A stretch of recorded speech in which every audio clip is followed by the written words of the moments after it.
रविवार का दिन था। अचानक पनकी पुलिस थाने में फोन की घंटी बजती है। उधर से एक आवाज आती है कि पनकी थाना क्षेत्र के अंतर्गत गांव पतरसा में उसके भाई को एक मकान में कैद कर लिया गया है और मकान में आग लगा दी गई है। अगर घटनास्थल पर शीघ्र न पहुंचा गया तो उसके भाई की मृत्यु हो सकती है।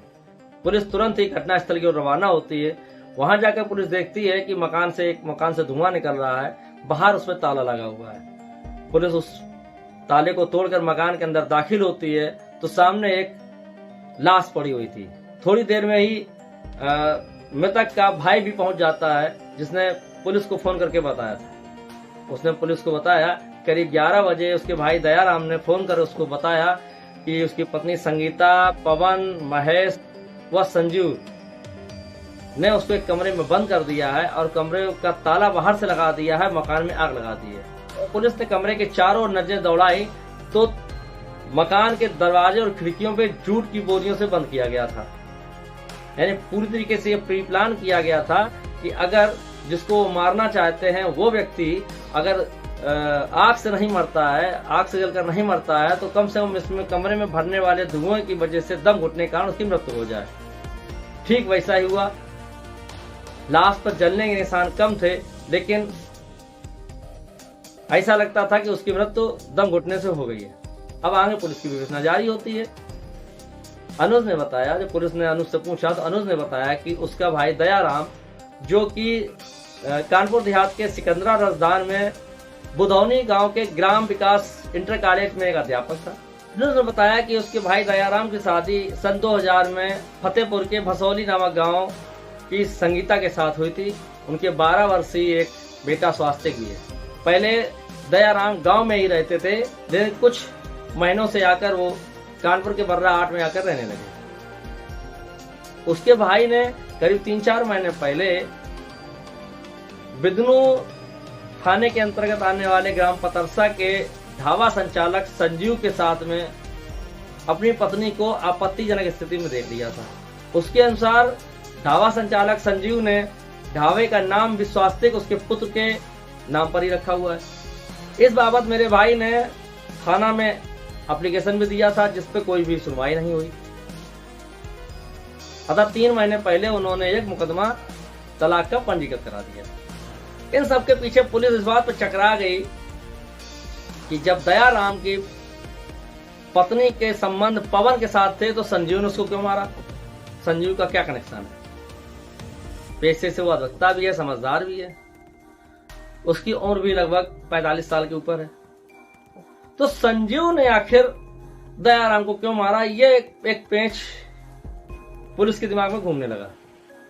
पुलिस ये अंदाज अपने स्तर से विवेचना करने लगी। तो अनुज से जब पूछा गया तो अनुज ने बताया कि उसी इंटर कॉलेज में महेश नाम का व्यक्ति भी अध्यापक है, जो कि पवन का मित्र है, और संजीव अधिवक्ता संजीव का बहनोई भी है। अतः उसकी पत्नी संगीता, पवन, महेश और संजीव ने मिलकर एक दूसरे की मदद करने के लिए उसके भाई को मार डाला।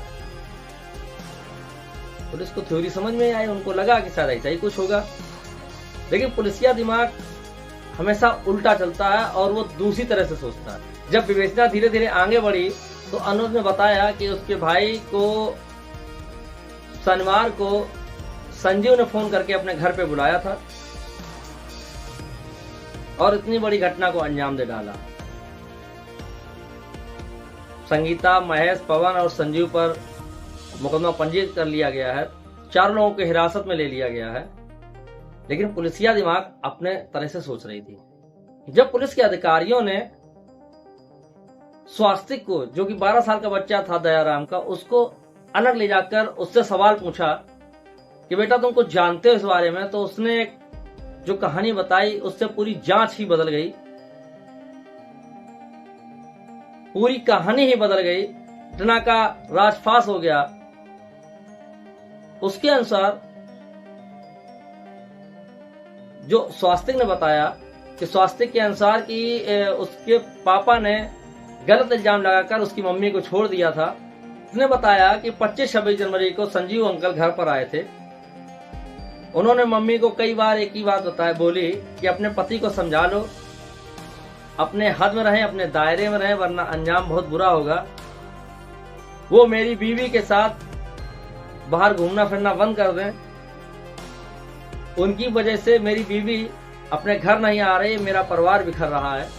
उनसे कहें कि ज्यादा ही अच्छा होगा अगर वो मेरी बीवी को छोड़ देते हैं। जब ये बात पुलिस ने सुनी तो पुलिसिया जांच करने का जो तरीका था तुरंत चेंज हो गया, बदल गया। उन्होंने तुरंत ही संजीव के घर की तलाशी ली तो उस घर की तलाशी में एक डायरी मिली जिसमें संजीव अक्सर अपनी बातें लिखा करता था। उसने इस घटना के बारे में भी लिखा जो अवैध संबंधों के बारे में था, कि उसकी पत्नी का किस तरह से दयाराम के साथ में अवैध संबंध है और दयाराम की वजह से उसकी पत्नी अपने घर वापस नहीं लौट रही है।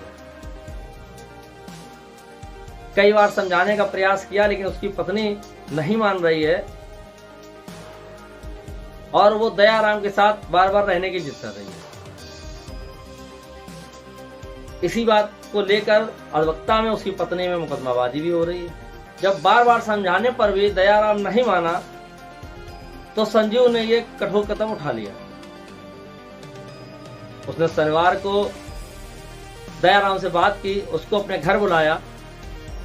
घर बुलाने के बाद में उसने उसे जिस तख्त पर बैठाया, जो लकड़ी का बना हुआ तख्त होता है, उस तख्त पर बैठाया। उसके नीचे पहले से ही लकड़ियां रख दी थी जो कि मिट्टी के तेल से भींगी हुई थी। इसके बाद में उसने आग लगा दी और बाहर से दरवाजा बंद कर दिया। पूरे खिड़की दरवाजे सभी जूट की बोरियों से भी बंद कर दिए ताकि कमरे में धुआं भर जाए, और धुआं भरने से ही अगर जलने से मृत्यु नहीं होती है तो धुआं भरकर दम घुटने से मृत्यु हो जाए। पोस्टमार्टम रिपोर्ट में भी गले में कार्बन पाया गया और दम घुटने से मृत्यु का कारण सामने आया। पुलिस ने पकड़े गए चारों अभियुक्तों को अभी हिरासत में रखा हुआ है। संगीता को, महेश को अभी क्लीन चिट नहीं दी गई। सभी लोग अभी पूरे हिरासत में हैं। विवेचना जारी है। आगे देखते हैं इस कहानी में क्या मोड़ आता है या विवेचना कहां तक पहुंचती है। तो वो जानने के लिए आप चैनल को लाइक, शेयर, सब्सक्राइब जरूर करें। आगे के अपडेट मैं आपको देता रहूंगा, ऐसे ही कहानियों को लाता रहूंगा। इसे चैनल को लाइक, शेयर, सब्सक्राइब करना ना भूलें। जय हिंद, जय भारत।